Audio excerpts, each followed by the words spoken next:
आप आ गए हैं कोऑर्डिनेट ज्योमेट्री के Q&A वीडियो में। इस वीडियो में हम लोग कुल 10 क्वेश्चन सॉल्व करेंगे। 10 क्वेश्चन अलग अलग ट्रिक कॉन्सेप्ट पे होगा, अलग अलग क्वेश्चन है, कोई भी सेम क्वेश्चन नहीं है। तो चलिए हम लोग पहला क्वेश्चन बनाते हैं। देखिए इस क्वेश्चन में सबसे पहले तो ये हमारा लगता है ग्राफ पे क्वेश्चन है, तो सबसे पहले हम लोग ग्राफ बना लेते हैं।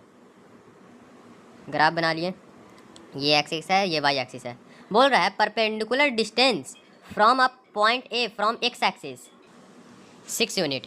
और बोल रहा है फुट ऑफ द परपेंडिकुलर, जो परपेंडिकुलर का जो फुट है वो एक्स एक्सिस के निगेटिव डायरेक्शन में है, मतलब इस डायरेक्शन में है। तो चलिए बोल रहा है कि परपेंडिकुलर डिस्टेंस एक्स एक्सिस से 6 यूनिट है। एक्स एक्सिस से ये निगेटिव डायरेक्शन बोल रहा है, इस तरफ भी हम लोग परपेंडिकुलर बना सकते थे, लेकिन इस तरफ बोल रहा है, यहाँ पे बोल चुका है जो फुट है परपेंडिकुलर का वो एक्स एक्सिस के निगेटिव साइड है, तो निगेटिव यही होगा। और यहाँ से बोल रहा है कि परपेंडिकुलर है, ए जो है वो एक्स से परपेंडिकुलर है 6 यूनिट ऊपर। Perpendicular distance point A from x axis A 6 unit. अब देखिए यहाँ पे पॉइंट ए है, ये 6 यूनिट ऊपर है, मतलब एक्स हमारा कुछ भी हो लेकिन वाई तो हमारा 6 ही होगा, है ना, क्योंकि 6 यूनिट ऊपर है और वो जितना एक्स से दूर रहता है उतना ही वाई रहता है। अब देखिए ये ऊपर है लेकिन ये नीचे भी तो हो सकता है, एक्स के निगेटिव ही साइड है और एक्स से परपेंडिकुलर ही है, तो निगेटिव भी हो सकता है। याद रखिएगा, ये ऐसा नहीं कि वाई सिर्फ हमारा यहाँ पे 6 होगा, ए का जो कोऑर्डिनेट होगा वो 6 होगा, वाई कोऑर्डिनेट सिर्फ 6 होगा, वो -6 भी हो सकता है। समझिए, वो ऊपर भी 6 यूनिट ऊपर हो सकता है या नीचे भी 6 यूनिट ऊपर हो सकता है। तो y का कोऑर्डिनेट यहाँ पूछ रहा था, ए का क्या y का कोऑर्डिनेट है, मतलब a में y कोऑर्डिनेट कितना है, तो a में +-6 दोनों आंसर हो सकता है। अब अगला क्वेश्चन पूछ रहा है, अगला क्वेश्चन पूछ रहा है सर्कल का रेडियस पूछ रहा है और बोल रहा है सर्कल इन तीनों साइड से पास होता है। देखिए समझिए क्या बोल रहा है। बोल रहा है एक पॉइंट ओ है, बीच में ये है, एक ऑरिजिन 0 0 है, फिर -2 और 1 है, और ये आपका -3 और 2 है। तो इसका आपका रेडियस पूछ रहा है, रेडियस कितना होगा, समझे ना। तो ये हमारा क्वेश्चन थोड़ा लंबा जाएगा। देखिए ऐसा कभी भी क्वेश्चन पूछे ना कि सर्कल का रेडियस पूछे या सर्कल के सेंटर का ऑर्डिनेट पूछे, तो हमेशा ये तीनों जो पॉइंट है ये सेंटर से ये इक्वी डिस्टेंस पे रहता है। तो इसको ओ मान लीजिए, ए मान लीजिए, बी मान लीजिए, सी मान लीजिए, या फिर आपका सर्कम सेंटर पूछता है ना तो वो भी आपका इक्वी डिस्टेंस पे रहता है। तो आप एक बार ओ A equal to O B कर दिए, ओ A equal to O B कर दिए, ठीक है। ओ ए कितना है एक्स, अब देखिए O A equal to O B में अंडर रूट दोनों पे चढ़ेगा ना, तो इससे अच्छा हम O A square into O B square कर देते हैं। स्क्वायर क्यों किए, ताकि जो हमारा फॉर्मूला था √x2 - x1 वो हट जाए, तो हमारा सिर्फ x square plus y square बचेगा। ये दोनों ओ ए के रहेंगे, तो और स्क्वायर से रूट हट गया, और फिर यहाँ पे क्या बचेगा, ओ बी स्क्वायर में x+2, है ना। हम लोग x2 - x1 भी कर सकते हैं या x1 - x2 भी कर सकते हैं। तो x minus minus minus plus हो गया, तो x+2 का होल स्क्वायर प्लस y -1 का होल स्क्वायर। तो यहाँ से आपका क्या निकल गया, x² +4 + 4x + y² + 1। जब कोऑर्डिनेट ज्योमेट्री बनाए तो अपना दिमाग शांत रखिएगा, इसमें बहुत सारा कैलकुलेशन होता है, बहुत गलती हो सकता है, मेरे से भी गलती हो सकता है, लेकिन हम चेक करते हुए चलेंगे। -2y तो हमारा आ गया 4x - 2y + 5 कितना है, 0 है। एक इक्वेशन आ गया, दूसरा इक्वेशन निकालना पड़ेगा। यही ओ ए इक्वल टू ओ सी कर दीजिए, ओ ए स्क्वायर करिए, हमेशा ओ ए स्क्वायर करिएगा ताकि रूट हट जाए फॉर्मूला में से। तो यहाँ पे वही आएगा x² + y² equal to x +3 का होल स्क्वायर प्लस y -2 का होल स्क्वायर, ठीक है। तो यहाँ पे वही करिए, x² + y² equal to x² + 9 + 6x plus y² + 4 - 4y, ठीक है। x² से x² y² कट गया, तो 6x - 4y + 13 आपका 0 आ गया, इतना आ गया। अब आप कोई भी सब्स्टिट्यूशन मेथड, एलिमिनेशन मेथड लगा के आप x और y का वैल्यू निकाल सकते हैं, समझे। या फिर देखिए, तो देखिए यहाँ पे हम लोग y को एलिमिनेट करते हैं, तो दोनों में आप इसमें आप 2 से मल्टीप्लाई कर दिए ताकि ये भी 4y बन जाए। अब इस इक्वेशन में से एक जगह लिख देते हैं, वो 2 से मल्टीप्लाई किए तो कितना बन गया, 8x - 4y + 10 इक्वल टू 0, इतना बन गया। अब सिंपल आप माइनस कर दीजिए, ये अब इसको माइनस, ये प्लस से माइनस बन गया, ये माइनस प्लस बन जाएगा और ये प्लस से माइनस बन जाएगा। तो 6x में से 8x गया -2x, ये कट गया, और ये 13 में से 10 गया +2 इक्वल टू 0। तो आपका 2x इक्वल टू 2 आ गया, तो x का वैल्यू 1 आ गया, ठीक है। अब x का जब वैल्यू आपका 1 आ गया तो आप यहाँ पे पुट कर दीजिए, 6 - 4y + 13 इक्वल टू 0, तो 4y इक्वल टू 19 आ रहा है। देखिए कुछ गलती कर रहे हैं हम लोग, देखिए हमने क्या गलती किया, यहाँ पे 13 में से 10 जाता तो हमारा 3 बचता, तो x का 2x इक्वल टू हमारा 3 होता, तो x का वैल्यू हमारा 3/2 आता है, ठीक है। अब x का वैल्यू आप 3/2 इसमें पुट कर दीजिए, तो 6 × 3/2 - 4y + 13 इक्वल टू 0, तो इससे 3 कट गया, तो 4y इक्वल टू 16 आता, तो y आपका 16/4 आता वैल्यू, और इसको आप 8/2 भी लिख सकते थे। अब आप सिंपल कोई भी ओ ए ओ बी कुछ भी निकाल सकते हैं, तो ओ ए सिंपल निकाल देते हैं, है ना। तो ओ ए का फॉर्मूला क्या होता है, x square plus y square, x square plus y square, S square क्या है 9/2, तो 9/2 का होल स्क्वायर मतलब 9/4 प्लस वाई कितना है 64/4, ठीक है। तो देखो यहाँ पे हमारा 4 एलसीएम हो गया, 64 प्लस 9 हमारा 71 होता है, नहीं 73 होता है, लेकिन यहाँ पे 73 का कोई नामो निशान नहीं है, इसका मतलब हम लोग गलती किए हैं। और मैंने जब चेक किया तो मुझे पता चला कि गलती मैंने कहाँ पे की है, यहाँ पे 3 3 से 9 होता है, तो यहाँ पे 3 3 से 9 होता, तो 4y इक्वल टू 13 प्लस 9 होता, 13 प्लस 9, 13 और 9 कितना होता है 22, तो y का वैल्यू 22/4 आता, मतलब y का वैल्यू 11/2 आता। अब आप x और y का वैल्यू निकालिए, x का वैल्यू कितना है, x का वैल्यू आपका 3/2 है, y का वैल्यू 11/2 है। अब आप निकाल सकते हैं एक्स स्क्वायर 9/4, वाई स्क्वायर 121/4, 121 नहीं ना होता है, हाँ 121 होता है, फिर प्लस कर दिए 129/4, तो 1 ये तो 4 का तो रूट निकल जाएगा 1/2, लेकिन 129 वैसे ही रह जाएगा, नहीं यहाँ पे 129 थोड़ी आएगा, 130 ना आएगा, तो हमारा 130 आ गया, और 1/2 रूट 130 आंसर आ गया, तो 1/2 रूट 130 आंसर हो गया। तो देखिए गलती होना स्वाभाविक है, गलती हो सकता है, लेकिन गलती को सुधारना हमारा काम है एमयू में, अगर एग्जाम दे रहे हैं तो देखिए हमारा क्वेश्चन नंबर 3 आ जाता है। क्वेश्चन नंबर 3 में बोल रहा है, ये आपका सेक्शन फॉर्मूला का क्वेश्चन है, बोल रहा है कि एक कोऑर्डिनेट बताइए जो इन दोनों के ज्वाइन को 2:3 में डिवाइड करे। तो सिंपल 2 पॉइंट दे दिया है, रेशियो दे दिया, सिंपल फॉर्मूला लगाना है सेक्शन फॉर्मूला का, कोई दिक्कत नहीं है। आपका ए दे दिया है इतना, बी दे दिया है -1/7, नहीं देखिए इधर उधर आप नहीं कर सकते हैं, ऐसे करेंगे तो गलत आंसर आ जाएगा। ए आपका -1/7 है और ये आपका 4 -1/3 है, और आपको कोई भी सी निकालना है 2:3, इधर उधर कोऑर्डिनेट नहीं करना, जो पहले है उसी को वही लिखना है। अब देखिए अब आप सी का कोऑर्डिनेट निकाल दिए, हम लोग क्या बताए थे, उल्टा मल्टीप्लाई करेंगे, m(x2) मतलब 2 × 4 8 प्लस n(x1) 3 × -1 मतलब -3 बाई m+n 5, फिर क्या होगा m(y2) -6 plus n(y1) plus 7 3 21 by वही 5 हो जाएगा। अब यहाँ से सिंपल 8 में से 3 गया 5, 5/5, और यहाँ पे 21 में से 6 जाता है 15 बचता, 15/5, और आपका 1 और 3 आपका आंसर आ गया, ठीक है। अब हमारा फोर्थ क्वेश्चन आ गया है। फोर्थ क्वेश्चन है बोल रहा है, इसमें आपका उल्टा बोल रहा है, इसमें आपका तीनों दे दिया है और आपका रेशियो पूछ रहा है, मतलब कौन से रेशियो में बांटा है, मतलब m रेशियो n उसमें दिया हुआ था और इसमें निकालना है। मतलब देखिए AB, ठीक है, is divided by line joining, point ये है -3 और 10 पॉइंट है, और बी आपका 6 और -8 है। कोऑर्डिनेट लिखने वक्त याद रखिएगा, गलती भी हो सकता है, चेक कर लीजिएगा एक बार। और डिवाइडेड बाई ये आपका -1/6 है। तो m रेशियो n में देखिए m रेशियो n रख सकते हैं या k रेशियो 1 भी रख सकते हैं, तो हम लोग m रेशियो n से चलेंगे।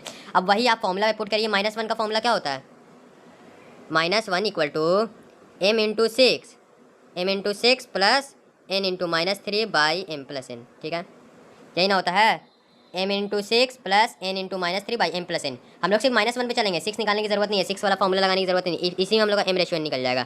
तो क्रॉस मल्टीप्लिकेशन कर दिए, -1 - n equal to 6m - 3n, तो m एक तरफ और n एक तरफ, तो 6m 7m equal to 2n, तो m ratio n equal to 2:7, तो 2:7 हमारा आंसर आ गया, डी हमारा आंसर हो गया। अब अगला क्वेश्चन बोल रहा है कि ये तीनों वर्टिसेस दिया हुआ है और एरिया दिया हुआ है और आपको k निकालना है।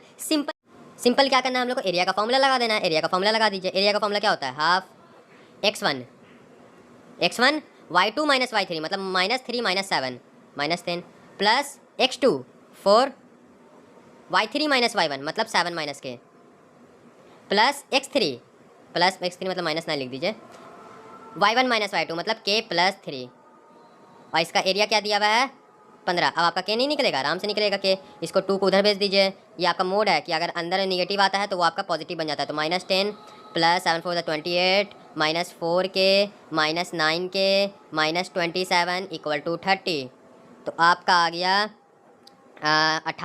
28 में से देखिए 28 और 27 और 10 कितना हो जाएगा 37, ठीक है, 37 में से 28 गया तो 11 बचेगा, मतलब -11, सही बना रहे हैं ना, 28 में से, हाँ ठीक है, और -13 के इक्वल टू 30, तो इसमें माइनस कॉमन लेकर हटा देते हैं क्योंकि मोड है, तो 11 प्लस 13 के इक्वल टू 30, तो 13 के इक्वल टू 41। तो देखिए हमारा के यहाँ पे 41/13 आ रहा है, इसका मतलब हम लोग गलती कर रहे हैं। गलती कहाँ पे की है, देखिए हम लोग यहाँ पे माइनस में गलती कर दी, यहाँ पे 37 में 4 आता है तो 9 बचता है, मतलब यहाँ पे हमारा ये 9 रहेगा, मतलब 9, तो यहाँ पे 39 रहेगा, मतलब के का वैल्यू हमारा 3 आएगा। सिंपल हमारा +3 में के का वैल्यू निकल जाएगा, के का वैल्यू हमारा 3 आंसर आ गया। तो देखिए हमारा क्वेश्चन नंबर 6 आ गया। क्वेश्चन नंबर 6 में बोल रहा है कि परपेंडिकुलर डिस्टेंस बताइए ए का वाई एक्सिस से, तो ये बिना ग्राफ के तो बनेगा नहीं। देखिए डिस्टेंस निकालने के लिए वाई एक्सिस, देखिए वाई एक्सिस पे है मतलब हमारा एक्स तो जीरो होगा, लेकिन एक वाई तो हमारा मिसिंग है ना, एक्स जीरो है लेकिन वाई भी तो चाहिए डिस्टेंस निकालने के लिए, तो वाई हमारा ग्राफ से ही निकलेगा। देखिए बोल रहा है कि वाई बाई 12 मतलब ये फर्स्ट क्वाड्रेंट में होगा, 5 12 हमारा ये वाई एक्सिस से परपेंडिकुलर है। अब ये तो जाहिर सी बात है ये वाई एक्सिस पे है मतलब एक्स जीरो होगा, लेकिन वाई भी यहाँ पे निकला हुआ है। देखिए ये परपेंडिकुलर है, ये पॉइंट अगर 12 ऊपर है, 12 इसका वाई एक्सिस है मतलब इसका भी आपका 12 होगा। समझ रहे हैं ना, परपेंडिकुलर का यही फायदा होता है कि ये जितना ऊपर है ना ये भी इतने ऊपर होगा, और अगर परपेंडिकुलर नहीं रहता तो यहाँ रह सकता था, यहाँ रह सकता था, लेकिन परपेंडिकुलर मतलब ये 12 तो यही 12। अब सिंपल आप ये डिस्टेंस निकाल लिए, 5 अंडर रूट 5 माइनस 0 मतलब 5 का स्क्वायर, अब 12 में से 12 गया मतलब 0 का स्क्वायर, तो आपका सिंपल 5 निकल गया, तो 5 यूनिट आपका आंसर हो गया। देखिए यहाँ पे हमारा फिर से सर्कल वाला क्वेश्चन आ गया, सर्कल वाला क्वेश्चन आ गया, बोल रहा है कि यहाँ पे ए बी आपका डायमीटर है, जहाँ पे आपका सेंटर दिया हुआ है और बी दिया हुआ है, तो हम लोग को ए निकालना पड़ेगा, और ए निकालने के बाद देखिए ए निकालने के बाद कुछ नहीं निकालना पड़ेगा। देखिए ए निकालने के बाद आपका डायमीटर ही पूछ सकता था, लेकिन यहाँ पे सिर्फ ए निकालता है, हम लोग को छोड़ देना है। ये बहुत हल्का क्वेश्चन है। देखिए सर्कल पता है, ए बी आपका डायमीटर है, ठीक है, ए आपका निकालना है एक्स वाई मान लीजिए, बी आपका 1/4 दिया हुआ है, सेंटर आपका 2 और -3 दिया हुआ है, ठीक है ना, सही लिखे हैं 1 4 और 2 -3, ठीक है। अब बताइए ये हम यहाँ पे हम लोग को सेक्शन फॉर्मूला लगाना है, याद करिए सेंटर जो होता है ना ये भी आर ये भी आर, मतलब ये 1:1 में बांट रहा है, मतलब ये आपका 0 ये मिड पॉइंट है। मिड पॉइंट का फॉर्मूला क्या होता है, 2 = x + 1/2 है ना, यही ना होता है, मिड पॉइंट का फॉर्मूला है, मतलब ये 1:1 में बांट रहा है, दोनों ए ओ और ओ बी इक्वल है, तो यहाँ पे आपका x + 1 = 4, तो x का वैल्यू 3 आ गया। y का वैल्यू भी वैसे निकालिए, -3 = कितना होता है, y + 4/2 = y + 4 = -6, तो y = -10, तो y = -5 आ गया आपका, क्या y = आपका -5 आ गया। सही बना रहे ना, -5 + 4, देखिए कुछ गलती की है शायद, -3 y + 4/2, तो y + 4 = -6 -10, देखिए यहाँ ऐसे -10 आ रहा है, हम लोग y का वैल्यू -5 -10 आ रहा है, तो 3 -10 आपका आंसर हो गया, तो 3 -10 हमारा आंसर हो गया। अब अगला क्वेश्चन पूछ रहा है, एक ट्राइंगल है, ट्राइंगल का मैं साइन दे दिया ऐसे ही, ट्राइंगल है इस form by joining the mid point of the side of the triangle whose vertices are इतना, फाइंड द रेशियो। देखिए एक ट्राइंगल है और ट्राइंगल के साइड का जो मिड पॉइंट है उसको ज्वाइन करने के बाद एक और ट्राइंगल बनाया गया है, तो बोल रहा है जो नया ट्राइंगल है और जो गिवन ट्राइंगल है उसका रेशियो बताइए। तो याद रखिएगा अगर इसको रट्टा मार के आप जाते हैं ना तो सिंपल टिक मार देते हैं।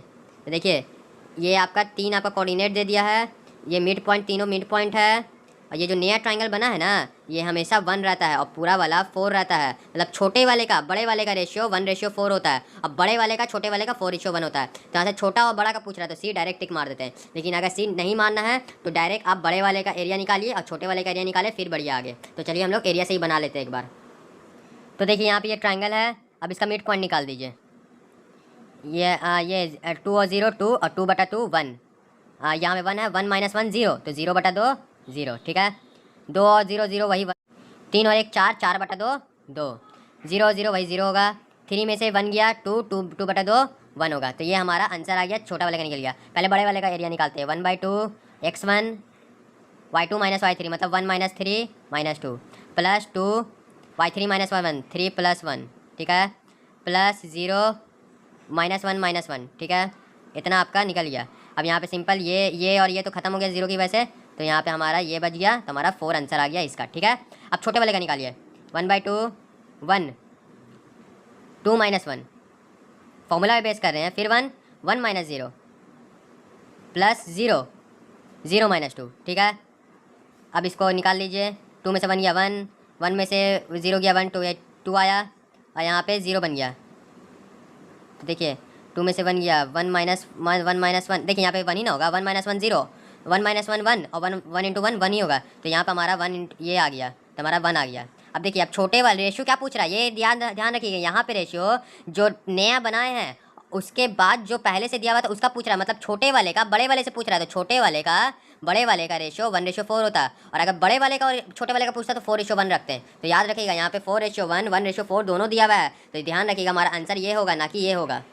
अब अगला क्वेश्चन आइए, अगला क्वेश्चन अच्छा क्वेश्चन है, find the relation between x and y when इतना इक्विडिस्टेंट। बोल रहा है पी ए बी से इक्विडिस्टेंस पे, तो एक्स और वाई में रिलेशन पूछे, कुछ नहीं करना है, मैंने आपको थ्योरी के पार्ट में बताया था कि अगर इक्विडिस्टेंस है तो पी ए = पी बी कर दिए, अब देखिए हम लोग इसको स्क्वायर कर देंगे। स्क्वायर क्यों करेंगे? क्योंकि जो डिस्टेंस फॉर्मूला होता है उसमें हम लोग का रूट होता है, तो रूट को हटाने के लिए हम लोग डायरेक्ट स्क्वायर कर दिए। ठीक है, अब रूट तो हट गया। अब पी ए का वैल्यू निकालिए, एक्स प्लस 1 का whole square plus y minus 2 का होल स्क्वायर। पी भी निकालिए, एक्स माइनस 2 का whole square plus y plus 1 का होल स्क्वायर। ठीक है ना, माइनस माइनस प्लस हो जाएगा। अब तोड़ दीजिए, कुछ नहीं कर रहे हैं, बस जैसे है formula A minus B A plus P भी तोड़ दे रहे हैं। जल्दी जल्दी बनाइए, -4ax plus y square plus 1 plus 2y। जो कट रहा है काट दीजिए, ध्यान से काटिएगा देख देख के। अब देखिए 2x, एक्स को एक तरफ लेकर आ जाइए, 4x को इधर 6x बन जाएगा और 2y इधर आके -6y बन जाएगा। और जो कांस्टेंट है उसको उधर लेके आ गया, 4 1 5 और 4 1 5 इधर भी है, मतलब उधर जाके 0 बन जाएगा। तो इसका मतलब क्या हुआ, x माइनस वाई 0 है, तो x इक्वल टू आपका y आ जाए। तो हमारा आ गया सी आंसर। अब हमारा लास्ट क्वेश्चन है। लास्ट क्वेश्चन बोल रहा है कि point P is one of the 2 point of intersection of the line segment इतना A B near to A, find the coordinate of other point of trisection. देखिए यहाँ पे ट्राइसेक्शन बोल रहा है, यहाँ पे मिड पॉइंट का बात नहीं कर रहा है, यहाँ पे ट्राइसेक्ट कर रहा है, मतलब ए और बी एक नंबर दे दिया है, तो उसके बीच में 2 पॉइंट है, 2 पॉइंट उस ए बी को ट्राइसेक्ट कर रहा है, मतलब 3 पार्ट में बांट रहा है। तो एक कोऑर्डिनेट दिया हुआ है तो दूसरा कोऑर्डिनेट पूछ रहा है, और एक कोऑर्डिनेट ए के पास है तो बी के पास वाला कोऑर्डिनेट निकालना है। तो हमारा ये क्वेश्चन था, ए बी पॉइंट था, पी ये 2 पॉइंट इसको ट्राई सेक्शन में कर रहा था, मतलब 3 पार्ट में बांट रहा था, और एक आपका कोऑर्डिनेट दिया हुआ है जो ए के पास है, यहाँ पर वाला कोऑर्डिनेट दिया हुआ है, यहाँ पर का वाला नहीं। तो हम लोग को ये निकालना है। अब ये निकालना है 2 पॉइंट, इससे हमको मतलब ही नहीं, इससे चलना ही नहीं है, हमारा ए भी दिया हुआ है। ठीक है, ऐसे हम लोग ये दोनों का मिड पॉइंट निकालेंगे तो क्यों निकल जाएगा, या फिर ये तीनों का सेक्शन फॉर्मूला से निकल सकता है, तो हम लोग ए बी से निकालते हैं। मिड पॉइंट से तो आराम से निकल जाएगा, 5 + 1 6, 6/2 3 आ जाएगा, और -5 - 3 -8 तो -4 आ जाएगा। आपका क्यू का वैल्यू निकल गया। लेकिन हम लोग पी को इग्नोर करके ए बी से निकालेंगे। अब देखिए ए बी है, हम लोग को कम से कम ये चाहिए, रेशियो चाहिए। तो देखिए ये तीनों इक्वल है, तो ये आपका 2:1 में नहीं आएगा, यहाँ से यहाँ 2 और यहाँ से यहाँ 1, मतलब क्यू निकाल रहे हैं तो 2:1 से नहीं होगा। अगर पी निकालते तो 1:2 करते हैं, तो 2:1 के हिसाब से निकाल लीजिए। 2 × 1 2, 1 × 7 7/3, 2 × -5 -10 -2/3, ये आ गया आपका 9/3, ये आप क्या गया -12/3, तो डायरेक्ट 3 और -4 आपका आंसर आ गया। तो आप एक सेक्शन फॉर्मूला भी लगा सकते हैं, या फिर पी और बी का मिड पॉइंट भी निकाल सकते हैं। और कहीं कहीं पे आपका दोनों निकालने बोल देता है, पी और क्यू दोनों, तो उसमें आप सिर्फ सेक्शन फॉर्मूला लगा सकते हैं, मिड पॉइंट फॉर्मूला नहीं लगा सकते हैं। तो 3 और -4 हमारा आंसर हो गया। तो चलिए हम लोग अगले वीडियो मिलेंगे, अगले वीडियो में कुछ और अच्छा क्वेश्चन सॉल्व करेंगे। अगले वीडियो में हमारा कोऑर्डिनेट ज्योमेट्री का अलजेब्रिक पे बहुत क्वेश्चन होगा, बहुत सारा अलजेब्रिक पे क्वेश्चन होगा। तो चलिए हम लोग मिलते हैं अगले वीडियो में।